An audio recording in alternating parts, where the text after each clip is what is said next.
I'm Vicki Hogarth, and welcome to Southwest Magazine. 1 in 4 New Brunswick homes is exposed to dangerous levels of radon gas, and radon is actually the second leading cause of lung cancer in Canada. Now, the town of St. Andrews, in collaboration with NB Lung and Health Canada, is putting on a radon testing information on Thursday, February 8th from 5 to 6 p.m. at the W.C. O'Neill Arena. Here to talk about the information session, as well as radon testing in general, is Melanie Langille from NB Lung, President and CEO. Thank you so much, Melanie, for being here today and for talking to me about this. Thanks for having me. It's my pleasure. I'm going to start off with what might seem like a dumb question, but I think a lot of people might be curious to know what exactly is radon gas, and why is it such a common occurrence in dangerous levels in New Brunswick? Yeah, so radon gas is a naturally occurring radioactive gas, and it comes from the breakdown of uranium-based bedrock. It just so happens that New Brunswick is underlain by a lot of bedrock that is high in uranium. We also don't have a lot of soil between us and the bedrock. It's really shallow in all of Atlantic Canada. You can blame that on the glaciers and how they kind of pushed off all of our overburden way back in glaciation. But so that gas is really prevalent, and it gets into homes. The gas can move across our concrete floors, and at high enough levels, when it gets into the lungs, that radiation, that activity of the molecules in the gas actually damages lung tissue, and those damages can become cancerous over time. And you are an environmental scientist as well, I should point out, so quite an expert on this.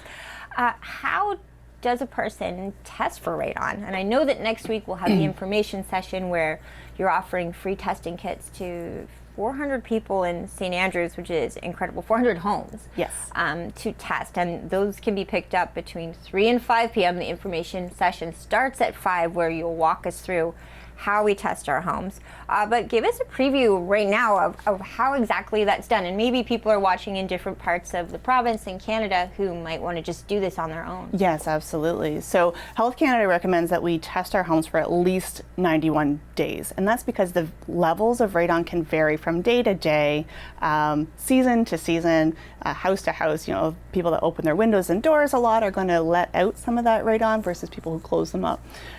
So we're super excited that Health Canada is providing us with 400 test kits for the town of St. Andrews. That's huge. But what the test kit looks like, and you can purchase this from a lot of different options. You know, NB Lung, we have Health Canada certified tests, other folks as well. The important thing is that it's a long test, so at least 91 days. When you get your kit, it's a small plastic, looks like a puck. Some of them are different shapes. Some look like a small top hat, but they're all basically the same. So you're going to find a location on the lowest level of your house that you spend any amount of time in. So if you have a finished basement, you go there. If you don't use your basement at all, you use your lowest level, and you just set that detector on a surface where you're not going to disturb it for at least 3 months. So the hardest thing is to remember to package it up and send it back to the lab. But for the town of St. Andrews, we will come back and gather up this large community testing pool of data, because we're pretty excited to be able to see that aggregate level data. But for those that just purchase them individually from us, we try to send out reminders when to send it back to the lab. And then the lab will analyze that. And so what they can do is calculate, based on how many days that little puck was exposed in your house, what the average amount of radon gas is in your house on a day-to-day basis. Wow. And are there homes that are more prone to it, or does it happen to be on where exactly your house is built? There's a lot of factors that can affect the level of radon gas. Every house has some. So the question is how much? Or every house that's in contact with the ground. I guess I should put that caveat. If you're a mini home and you're up on stilts, less likely to have any. So things that can affect the levels are, so the gas is coming in little cracks across your foundation floor. So if your foundation has a lot of cracks, or if it's built of stone, a little more porous, or you have a big open sump pit, these are all areas that make your house a little bit more vulnerable than one that's really tight and vapor barriered. But the flip side of that is those houses that are more energy efficient and have been tightened up, that tends to keep more radon in. So maybe you have a less coming in, but it gets stuck in the indoor air. So there's a lot of factors at play. So it's really important to test to know what your level is. And the important thing to note is it's easy to do that test and it's fixable. So it is a little bit scary when we talk about how, this is in every house. We don't know how much. It's invisible. It's radioactive. It causes lung cancer, but it's fixable. Okay, and when we say fixable, how much does that generally mean? I'm sure cost-wise that could be one extreme to the other, depending. Absolutely. So again, a lot of factors depends on what the house, how it's built, its construction. If we're trying to sort of obscure the equipment in a small closet in a finished basement, or if we can just plunk it anywhere. Really, what it comes down to is a certified contractor can come into your house and put a device in that's going to take all that gas that's coming up towards the bottom of your foundation and ventilate it outside. So in new homes, the National Building Code actually requires a rough-in. So there's pipes underneath your floor so that if you find high levels of radon, you can connect those pipes to something that's going to go outside. And depending on the level of radon, maybe just a passive vent is going to be fine. Other ones need a fan to suck out more of that gas and get it outside. So again, lots of factors at play. But when I talk to the certified radon mitigators, they say they can generally do the repair work in a home in a day. Oh, wow. So it's not a massive disruption to your home. So there's obviously time and materials involved in that, and complexity that varies from house to house. But you're looking at on average in the $2,000 to $5,000 range. So again, on the scale of repairing your roof or getting new appliances or things like that. So it's not nothing, but it is one of those a major cost within maintaining your home. And certified radon mitigators, how do you find one? Is it easy? Are there a lot in New Brunswick? There are 8 in New Brunswick right now.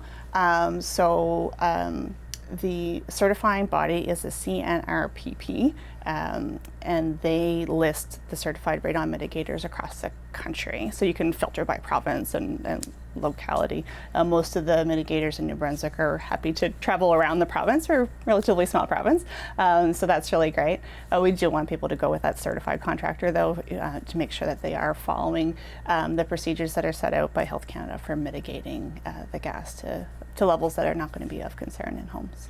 So why was St. Andrews, and it's very exciting for those of us who live here, chosen to do this project, to be a part of this community radon testing? Yeah, so this is a bit of a pilot project in doing this really high density testing. We were part of another community testing drive in the community of Havelock, and that really came together based on a community want. There was a lady, Angela Steve Lee, in Havelock, who was diagnosed with advanced lung cancer that she found was related to radon. And she did this work herself. She started knocking on her neighbor's door. She said, "My house is high in radon. I want you to test yours too." And so we caught wind of that and said, well, how can we help? How can we help here? And so we had a bit of a community fundraising drive to be able to supply lots of individuals in that community with test kits. And so we're super excited that Health Canada took notice of that endeavor. They were able to throw in some kits to that endeavor as well. They said, let's try it again. Let's try another really high density within a community. 400 kits they are sending our way. And St. Andrews was chosen based on, it's not because it's particularly high risk. It was just we happened to know some people. We started to talk about what we wanted to do and be able to do this in other areas. And this is the one that fell into place quickly. And it'll be interesting to see too, because St. Andrews, we're on a peninsula, and downtown a lot of our neighbors are close, but it doesn't necessarily mean because one home has high levels of radon that the one right next door would? That's right. It's really interesting to see. And now Health Canada will get a copy of the data, the result of all that. I won't see it. I'll just see it aggregated at a community level.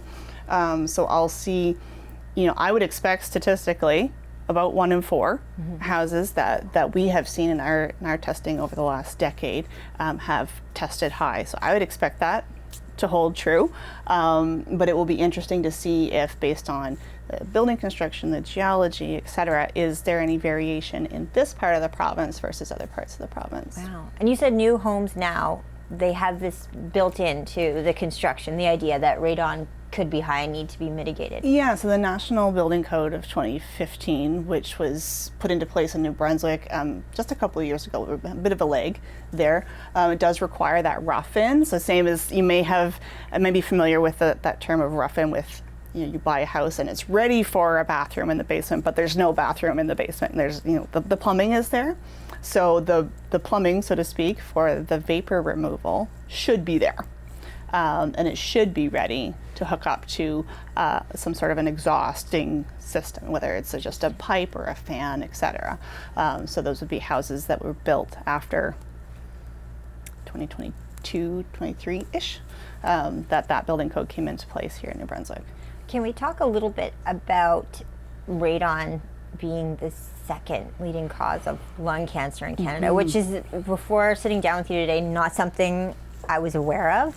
Yes. And now I can't wait to get testing next week. I can't believe I've never tested for radon in my house.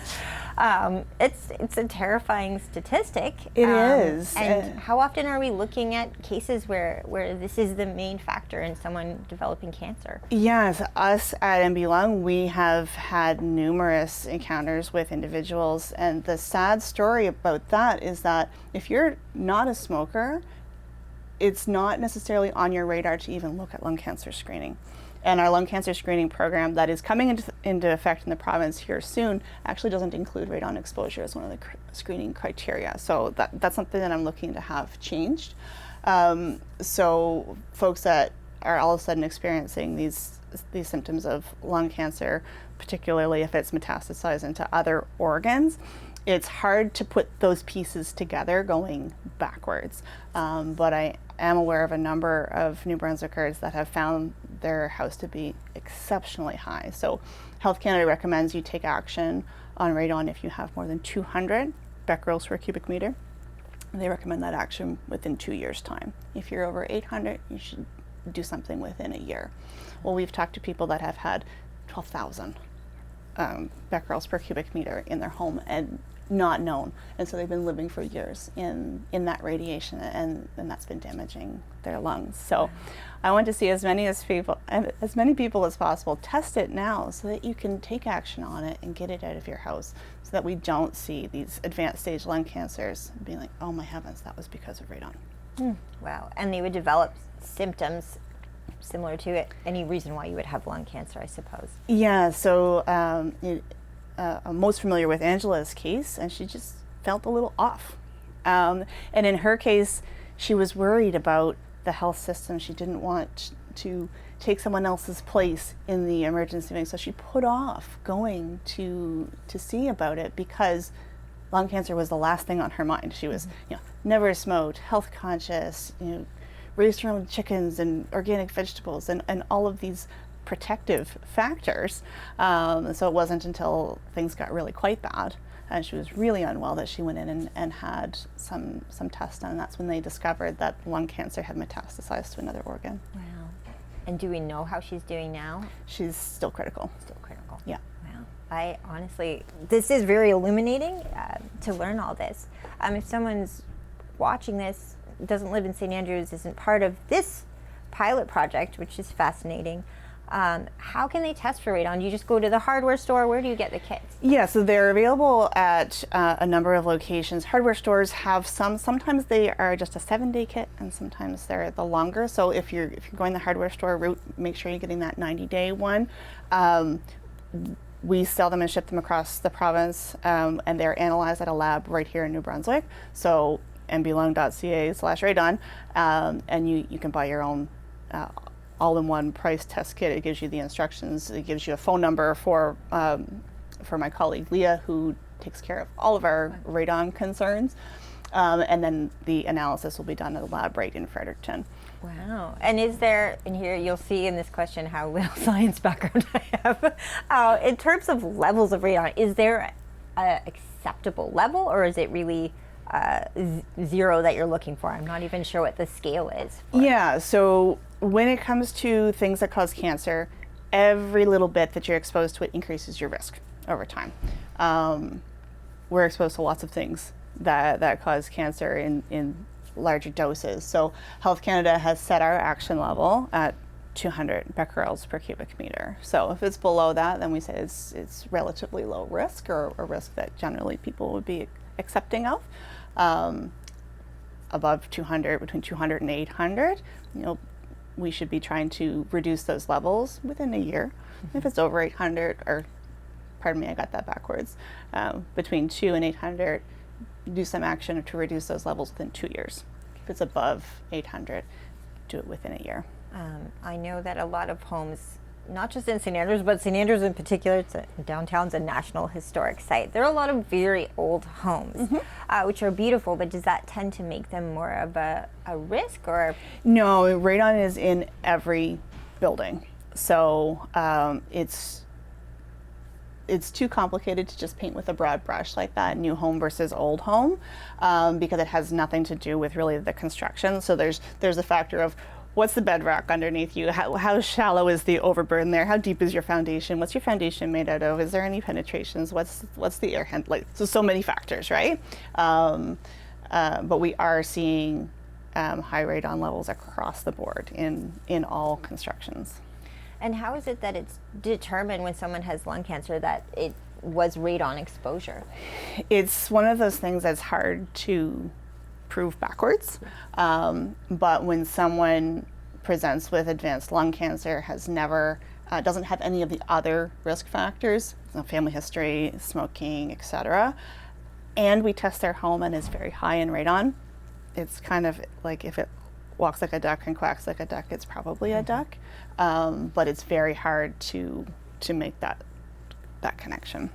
Is there a strategy for continuous testing? Let's say you do find higher levels of radon, you mitigate them.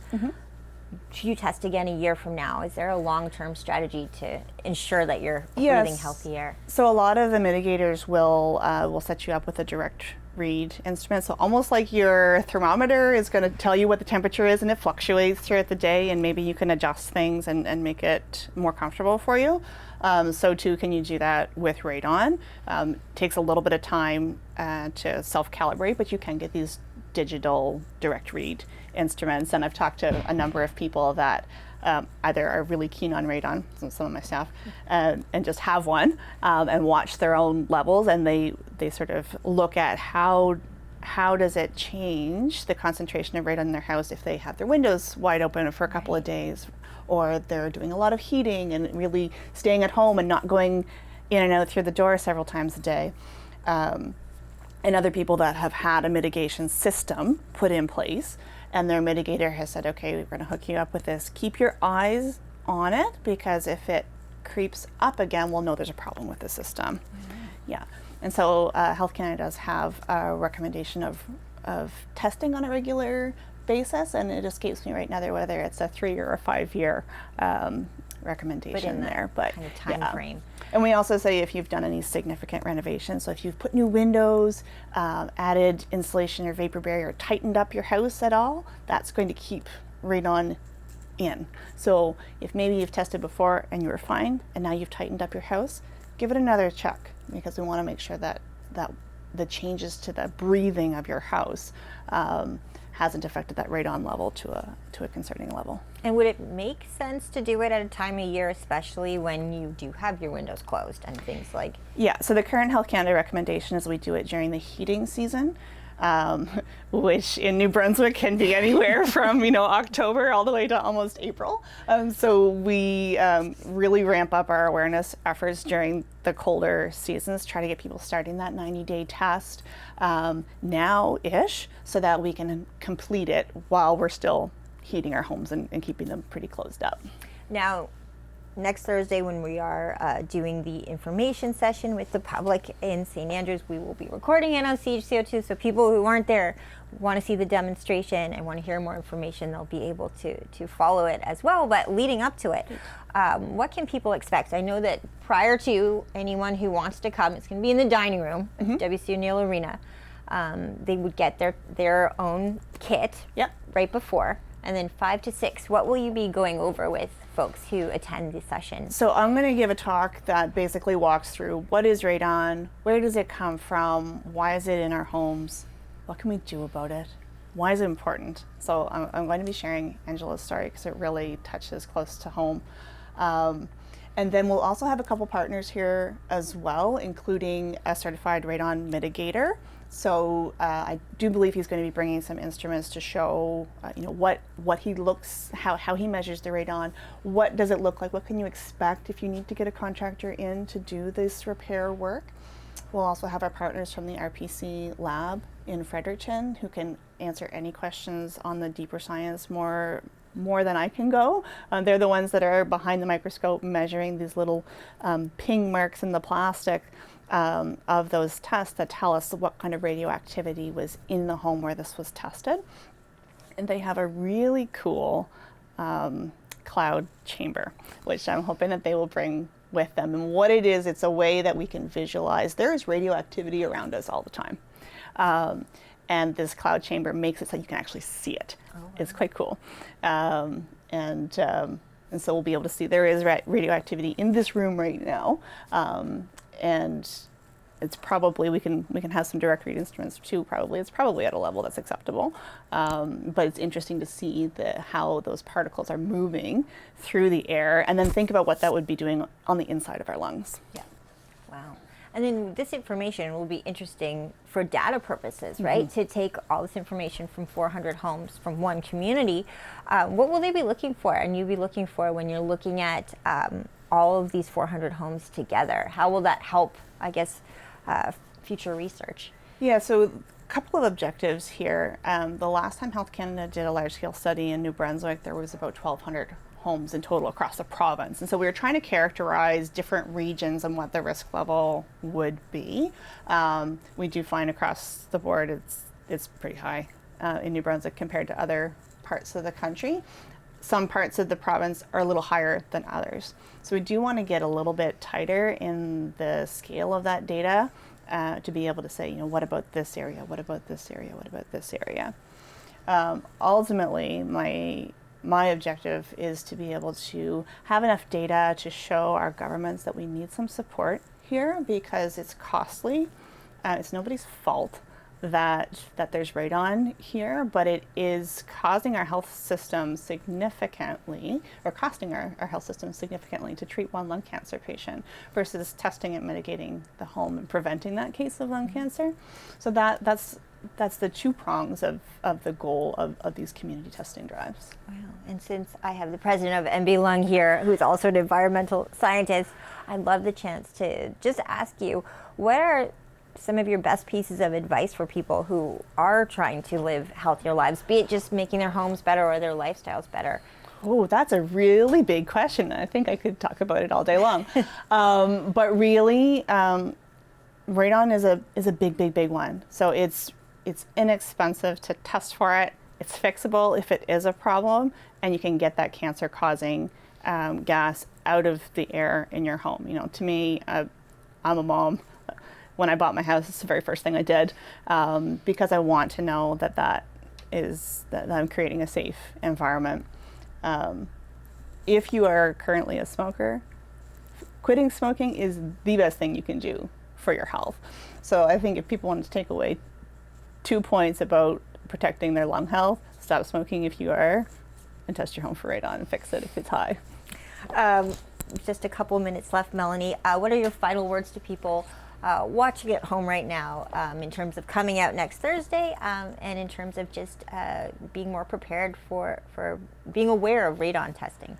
Yeah, so I don't want people to be scared. It is rather alarming, but like I say, it's easy to test for. It's fixable, but you got to know what's there. So taking that first step and being curious about what is in the air that we're breathing is really important, and I think it's really brave on behalf of people that are coming out and offering up their home to gather this data, and know that it's going to be really important and impactful for our efforts to continue to advocate for provincial supports for people living with these issues that could cause lung cancer, and also our public awareness campaigns that can take this momentum that we're creating here in St. Andrews and take it across the province as well.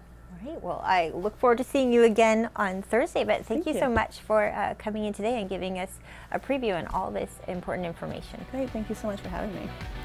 My guest today has been Melanie Langille, President and CEO of NB Lung.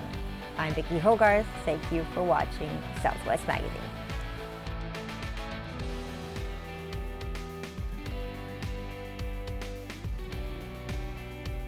Southwest Magazine is a news and public affairs production of CHCO Television.